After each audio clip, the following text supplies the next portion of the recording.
राष्ट्रे जागृयाम पुरोहितः। हम राष्ट्र आराधक भारतवर्ष को जागृत और जीवंत बनाएं।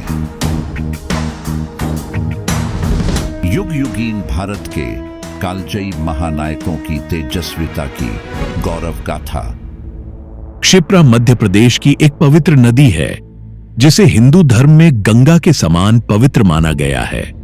प्राचीन काल से ही उज्जैन नगरी क्षिप्रा के पूर्वी तट पर विकसित हुई है, जो स्वयं हिंदुओं के 7 पवित्र पुरियों में से एक है।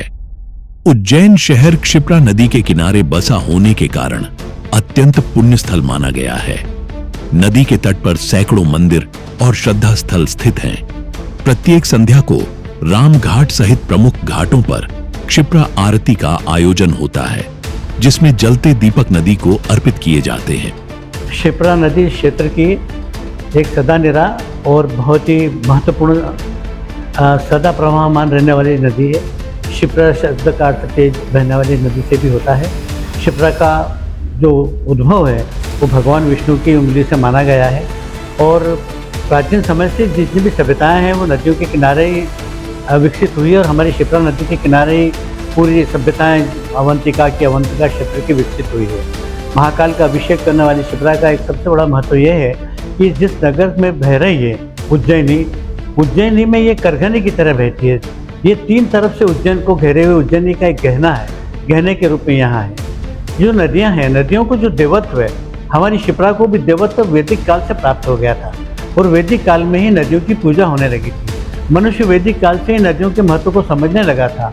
नदियों के किनारे बड़े बड़े मेले लगते थे। हमारे यहाँ जो सिंहस्थ मेला लगता है, ये मठ, वे हमें सिंधु घाटी की सभ्यता से भी इस बात का पता चलता है कि नदियों के किनारे पहले मेले लगाए जाते थे, नदियों के किनारे सम्मेलन किए जाते थे। क्षिप्रा जो कि उज्जैनी की पहचान है, क्षिप्रा का तात्पर्य है निरंतर बहने वाली नदी। क्षिप्र अर्थात निरंतर वेग वाली नदी।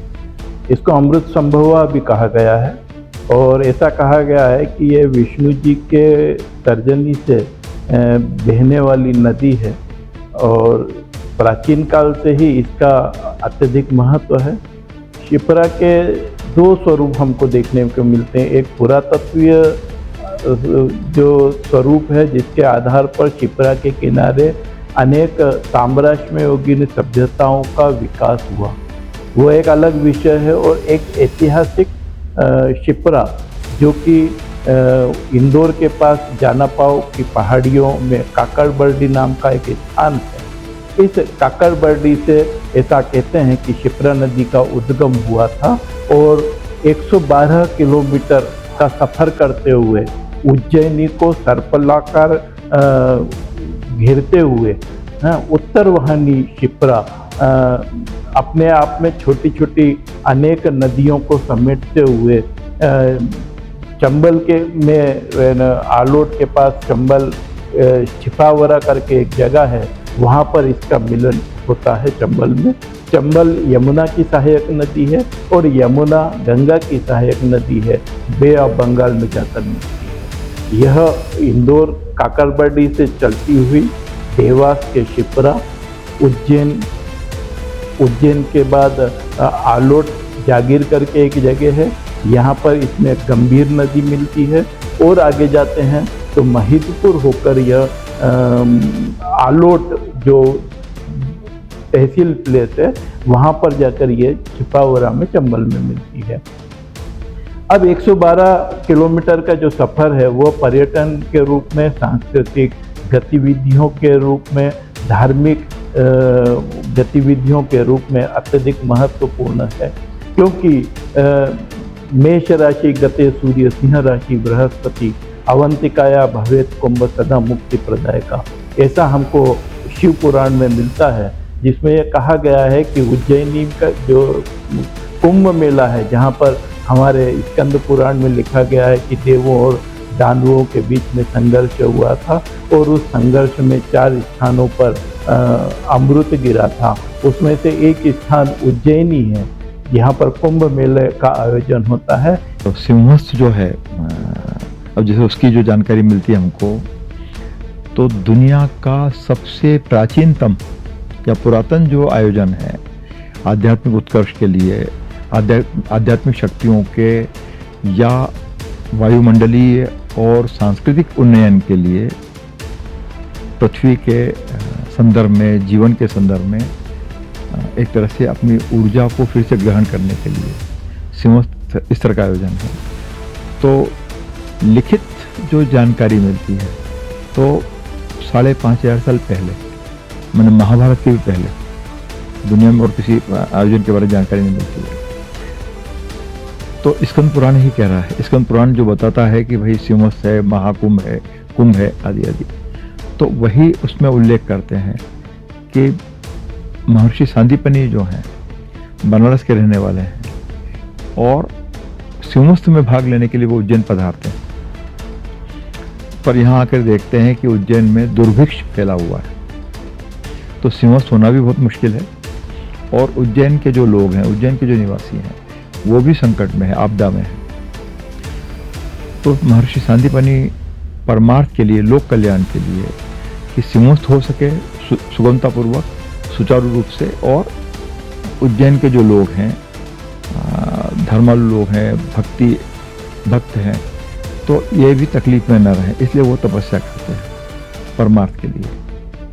तो पहले माता पार्वती प्रकट होती है, उसके बाद भगवान शिव प्रकट होते हैं, महाकाल प्रकट होते हैं और वो उनको आशीर्वाद देते हैं। प्रसन्नता ये जाहिर करते हैं कि ऐसे कम लोग हुए हैं जो व्यक्तिगत कल्याण को छोड़कर, व्यक्तिगत लाभ को छोड़कर सार्वजनिक कल्याण के लिए तपस्या कर रहे हैं। कि अक्सर तो परंपरा रही कि जैसे रावण हो या वो तमाम जो असुर हैं, अंधक हैं, बहुत सारे लोग हैं, वो उन्होंने शिव जी की जो आराधना की है या ब्रह्मा की आराधना की है तो वो अपने व्यक्तिगत कल्याण के लिए अमर हो जाएं, या बहुत सारे कथाएं हमको मिलती हैं। पर संदीपनि जो हैं वो परमार्थ के लोक कल्याण की चिंता कर रहे हैं कि उससे उनका कोई लाभ नहीं होना था। तो महाकाल जो हैं उनको ये आशीर्वाद तो देते ही हैं कि भाई उज्जैन में अब दुर्भिक्ष नहीं होगा और सिंहस्थ भी सुचारू रूप से चलता रहेगा। महाकाल एक और आशीर्वाद देते हैं कि भाई तुम्हारा जो बेटा है, महर्षि सांदीपनि का इकलौता बेटा था जिसका अपहरण हो गया था और लगभग मान सा लिया गया था कि वो अमृत हो गया है और उसका अपहरण जो है यमराज ने किया, इस तरह की मान्यता थी। वो समुद्री डाकू था या क्या था, ये अभी बहुत सारी चीज़ें डिकोड करने की बात है। लेकिन तो बाबा महाकाल कहते हैं उनसे, संदीपनि से, कि थोड़े समय बाद तुम अभी वापस मत जाओ, उज्जैन में ही रहो और शिक्षा प्रदान करने का काम करो, विद्या अध्ययन के लिए शुरुआत करो। थोड़े समय बाद तुम्हारे गुरुकुल में बलराम और श्री कृष्ण यहाँ आएंगे शिक्षा अर्जन करने, विद्या अर्जन के लिए। वो तुम्हारे बेटे को जो काल के मुंह में समा गया है उसको छुड़ा के लाएंगे। बहुत ही दुर्लभ प्रसंग है वो। तो संदीपनि उज्जैन में रहना शुरू कर देते हैं और गुरुकुल की स्थापना करते हैं। कुछ समय बाद, थोड़े समय बाद, बलराम और श्री कृष्ण कंस के वध के बाद उज्जैन आते हैं विद्यार्जन के लिए और वो कथा जग जाहिर है। तो यहाँ आकर वो खुद माने महर्षि सांदीपनि उनको जगत गुरु से नवाजते हैं और महर्षि सांदीपनि उनसे नहीं कह रहे हैं कि आप जाके मेरे बेटे को छुड़ा के लाएं। गुरु माता जो महर्षि सांदीपनि की पत्नी है वो कहती हैं, अनुरोध करती हैं कि भाई आप देव स्वरूप हो, देवी चरित्र हो, आप लेकर आइए, आप ही ला सकते हैं। ये गुरु दक्षिणा के लिए फिर वो सारा प्रसंग है कि वो जाना पाव जाते हैं, भगवान श्री कृष्ण वहाँ से भगवान परशुराम से मिलते हैं, आशीर्वाद लेते हैं, सुदर्शन चक्र प्राप्त करते हैं और फिर वो द्वारका और समुद्र का जो प्रवास क्षेत्र है वहाँ जाकर समुद्र से जो उनका बेटा है उसको छुड़ा कर लाते हैं। और वो तो वो प्रसंग भी मिलता है कि भाई सिंहस्थ के बारे में 5,500 साल पहले हमको जानकारी मिलती है। तो इस तरह से शिप्रा जो है लगातार चलते रही। आज संयोग से, दुर्भाग्य से शिप्रा का जो विस्तार है वो सीमित होता गया और फिलहाल आज भी लगभग 135 किलोमीटर या थोड़ा इससे ज़्यादा नदी का विस्तार है और बीच में नदी काफ़ी सूख गई थी, उपेक्षा, जो भी कुछ कारण रहा होंगे उसके, लेकिन अब जो हमारा जो राजनीतिक नेतृत्व है और समाज है, उनने चिंता की, जैसे बाबा महाकाल की चिंता की, महाकाल लोक वहाँ पर है और लगातार उज्जैन को आशीर्वाद मिल रहा है उनका, समृद्धि भी है, ज्ञान भी है सब। तो शिप्रा की भी चिंता हुई। शिप्रा अब कहाँ वो बरसाती नदी की तरह उसकी स्थिति थी, अभी भी कोई बहुत सुधरा नहीं है, लेकिन काफ़ी कुछ सुधरने की दिशा में है। तो और इसलिए शिप्रा को अमृतोद्भवा कहा जाता है। अमृत को जो अमृत की बूंदें, जब हम लोग सहज रूप से विचार करते हैं कि कुछ बूंदें जहाँ नासिक में गिरी, प्रयागराज में गिरी, हरिद्वार में गिरी, वहाँ तो महाकुंभ होते ही हैं। उज्जैन में जहाँ अमृत वितरण का सारा प्रसंग हुआ है, तो निश्चित रूप से यहाँ पर अमृत का जो वर्षा है वो निश्चित रूप से दूसरे स्थानों से ज़्यादा यहाँ हुआ होगा। और ऐसे पुण्य क्षेत्र मध्य प्रदेश में है, हम लोग वहाँ से आते हैं, हमारे लिए सौभाग्य की बात है। अमृत प्राप्ति और अमृत की बूंदे गिरने के कारण भारत के 4 स्थानों पर जो कुंभ लगते हैं, उनमें कुछ हरिद्वार और प्रयाग, ये दोनों आज भी कुंभ के नाम से प्रसिद्ध है। लेकिन नासिक और उज्जैन में जो कुंभ होता है, उस कुंभ को सिंहस्थ कहते हैं, इसलिए कि नासिक में भी सिंह राशि में आने पर कुंभ होता है, इसलिए सिंहस्थ कहता है कि सिंह में स्थित गुरु, इसलिए वो सिंहस्थ है। तो सिंह में स्थित गुरु उज्जैन में भी होता है, लेकिन सूर्य की स्थिति अलग अलग होने के कारण महीने अलग हो जाते हैं। गुप्त काल में महाकाल मंदिर अपने वैभव पर था, क्योंकि कालिदास मेघदूत में लिखता है कि मेघ को जब वो महेश्वर से मंदसौर की ओर ले जाता है, तो कालिदास लिखता है कि हे मेघ, तू है ना शिप्रा नदी के किनारे उज्जैनी के उस महाकाल मंदिर में बरस मत जाना, जहाँ की शाम के समय संध्या आरती हो रही हो और वहाँ की ललनाएं नृत्य कर रही हैं। कालिदास के साथ ही संस्कृत के एक और प्रसिद्ध महाकवि जो गद्यकार के रूप में विख्यात हैं, महाकवि बाणभट्ट ने भी शिप्रा के सौंदर्य का अप्रतिम विवेचन किया है। भगवतः महाकालस्य शिरसि सुरसरितम आलोक्य समुपजातेर्ष्ययेव खम क्षालयन्त्या शिप्रया परिक्षिप्ता। वहाँ ये वर्णन कर रहे हैं कि उज्जैनी में महाकाल विराजमान है, महाकाल के जटाजूट में गंगा है, गंगा भी एक नदी है और शिप्रा भी एक नदी है।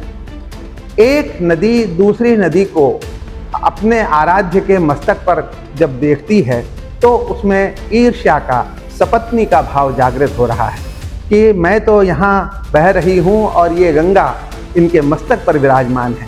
उसे ईर्ष्या हो जाती है और उस ईर्ष्या के कारण वो थोड़ी सी क्रुद्ध हो जाती है, अपनी तरंगों को ऊंचा उठाती है और उसकी वो ऊंची उठी हुई तरंगें मानो आकाश को धो देना चाहती हैं। ऐसी निर्मल धवल तरंगों वाली शिप्रा से घिरी हुई वह उज्जैनी नगरी है। ये वर्णन जो साहित्य में शिप्रा के सौंदर्य को रेखांकित करते हैं और इस बात को भी रेखांकित करते हैं कि यह जो नदी है, यह न केवल पवित्र नदी है अपितु यह अत्यधिक सुंदर नदी भी रही है। सदा नीरा के अगले भाग में हम जानेंगे गंगा को विष्णुपदी क्यों कहा जाता है और कैसे भगीरथी के तप से गंगा का अवतरण हुआ। साथ ही यह भी देखेंगे कि भगवान शिव को अपनी जटाओं में गंगा को स्थान क्यों देना पड़ा।